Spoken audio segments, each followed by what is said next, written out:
Écoutez, comme vous le constatez de vous-même, il y a eu deux brise-lames qui ont été implantées.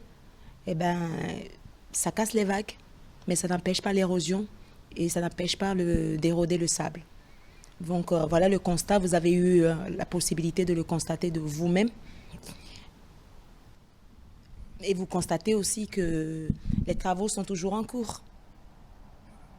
Est-ce que ça vous rassure puisque, entre-temps, on savait que Biergarten, qui est votre investissement, c'est une entreprise, c'est beaucoup d'investissements qui étaient menacés de disparition globale. Est-ce qu'aujourd'hui, ça vous apaise un tout petit peu? Écoutez, pas du tout, parce que dans le passé, je ne sais pas si vous avez connaissance, Ogia Sato avait fait une extension de 300 mètres au port de Cotonou, sans pouvoir être capable de mettre des brise-lames pour sécuriser le quartier. Et pour ces genres d'infrastructures, Sogia Satom avait l'obligation de protéger la côte du quartier Jacques. Et Sogia Satom est en partie responsable de la destruction du quartier Jacques et de tous les investissements. Et à ce jour, ils sont sur silence plat, comme si rien s'est passé. Et c'est un peu regrettable que des entreprises se comportent de la sorte. Et moi, personnellement, je pense qu'il faut dénoncer et dénoncer pour que les gens comprennent qu'ils doivent se prendre au sérieux et faire des choses correctement. Et quand ils font des choses qui sont irrégulières, eh bien, qui donc à faire face à leurs responsabilités. Et ce qui me choque aujourd'hui, c'est qu'ils nous ramènent, le même Sogia Sato nous ramène encore, soi-disant, une route. Mais dites-moi, monsieur, quelle route on peut faire là dans une situation où vous-même vous avez constaté ce jour une érosion qui recommence progressivement. Vous avez bien vu comment ça creuse.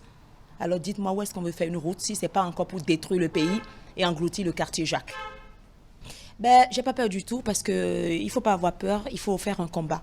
Il faut dénoncer l'impossibilité de cette route, l'impossibilité de ces entreprises de venir détruire le pays. Alors, c'est vrai que vous avez dit tout à l'heure qu'il y a quelque chose qui a commencé, surtout au niveau de la côte, mais que c'est insuffisant. Si vous devez lancer un appel à l'endroit des autorités, ceux qui gèrent le pays, que diriez-vous? D'abord, je dirais que les techniciens n'ont qu'à faire leur travail. Et les techniciens n'ont qu'à être honnêtes avec le ministre de tutelle. Parce que le problème, c'est quoi? S'il est vrai, l'état des lieux n'est pas reporté au ministre, c'est clair que les décisions sont peut-être mal prises. Donc moi, je tiens les techniciens et ces entreprises complices de la destruction de ce pays. Parce que le problème, c'est quoi? Le président, à un moment donné, il doit faire confiance aux techniciens, il doit faire confiance et à ceux qui se disent experts et ceux qui se disent, comment on appelle, non, non, non.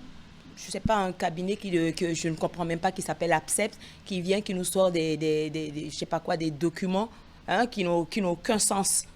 Hein, comment expliquez-vous que un cabinet vient avec un document, soit disant que ça c'est un document pour réaliser une route, et on lui pose la question, oui, oui, d'accord, vous avez un document pour réaliser la route, il n'y a pas de souci, mais donnez-nous les preuves qui vous ont servi à valider cette étude. À ce jour, ils sont incapables d'amener une preuve qui ont servi à faire une étude pour faire une route. Mais vous imaginez comment c'est dangereux pour les Béninois, comment c'est dangereux pour le pays. C'est ces techniciens-là qu'il faut punir. Il faut les punir avec rigueur. Mais en dehors de cette route, est-ce que vous êtes quand même rassuré que la mer, la furie de la mer a été quelque peu apaisée en attendant que d'autres travaux puissent se poursuivre pour continuer la protection de la côte? Et on a eu des brise-lames, comme c'est partout en Europe. Mais comme je dis et comme je répète, les travaux continuent. Quand on vit au bord de la mer, quand un pays est au bord de la mer, les travaux de l'érosion côtière, c'est à vie. Donc on ne va pas croiser les bras et dire que c'est gagné, rien n'est gagné du tout. Il faut continuer à faire le dragage, il faut continuer à faire l'extension, il faut continuer à faire une corniche. Et ce n'est pas seulement quartier Jacques, c'est de Sémé à Ila-Conduit. Le problème, il est dans son ensemble global. Et c'est toute la côte. Donc il ne faut pas dire, ouais, bon, allez, on a mis 2 épis, tout marche bien. Non, mais moi, je reviens sur les techniciens. Je ne peux pas comprendre qu'ils sont payés pour faire le travail Et ce travail, à ma grande surprise, les informations du terrain ne sont pas reportées comme ça se doit. C'est de ça qu'il s'agit. Et quand les informations ne sont pas reportées par rapport à l'état des lieux, eh bien, les travaux qui seront réalisés, un danger public. C'est de ça qu'il s'agit.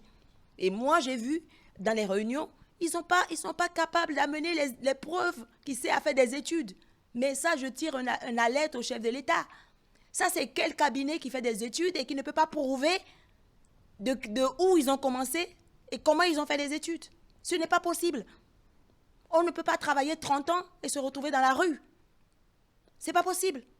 Ils sont venus la dernière fois, j'ai lancé un appel, je les ai dit, venez voir, venez constater ce que la maire est en train de faire. Ça fait à peine 10 jours, 15 jours.